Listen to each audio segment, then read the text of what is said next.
everyone, it's Naomi here. I'm just here to talk to you about water flossers today. You can get different variations. You can buy them on Amazon. They do handheld versions and tank versions. So today I'm going to kind of talk to you about the tank version.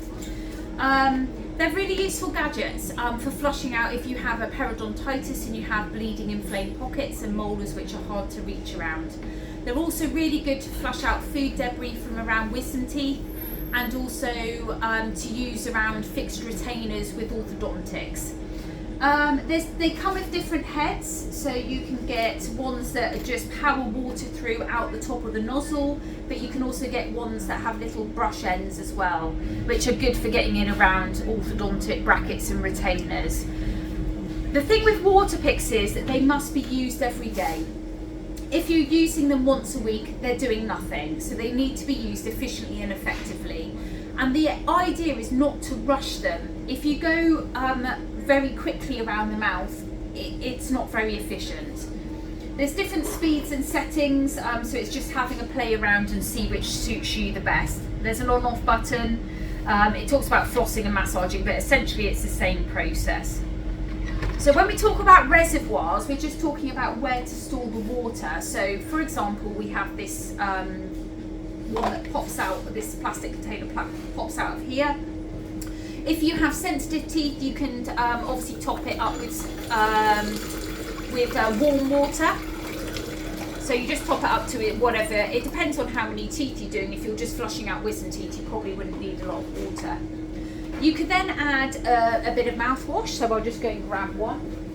So a little capful. This one's called Fluorogard, but you can kind of use any others. I wouldn't put salt water in it because it can rust the inside, so no salty water. So a capful of that in. We haven't got this one plugged in today because it needs to be put into an adapter, which we don't have. So the aim is to put the lid down, and then the holder comes off the base here. So it's got an on-off switch, and then it just flows in. The aim is to kind of put a towel around the sink so that you're leaning in and you're not making a mess. The trick with these is that you don't open wide. You kind of just flop your mouth open and then you work the device around the mouth. I will do another video with me using one of these as well, so you get an idea, but there are videos on YouTube already, so feel free to have a look. So they're quite useful. To keep them clean, you can get 2 tablespoons of white vinegar, pop it into some water, and then just flush it through. And I would do that every kind of 1 to 3 months, depending on how much it builds up in the system, depending on your hard water area, I suppose. So to empty this, you just lift up the lid again, pour out the solution, the water, and then again drying it out on the tissue overnight. You don't really want to put it back in here, you want it to be bone dry. Is that everything? I think so. So again, any questions on water flossers, just let me know.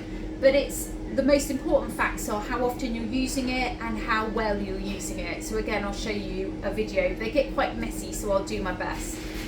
I think that's it. Okay, any questions, let me know. Take care, bye.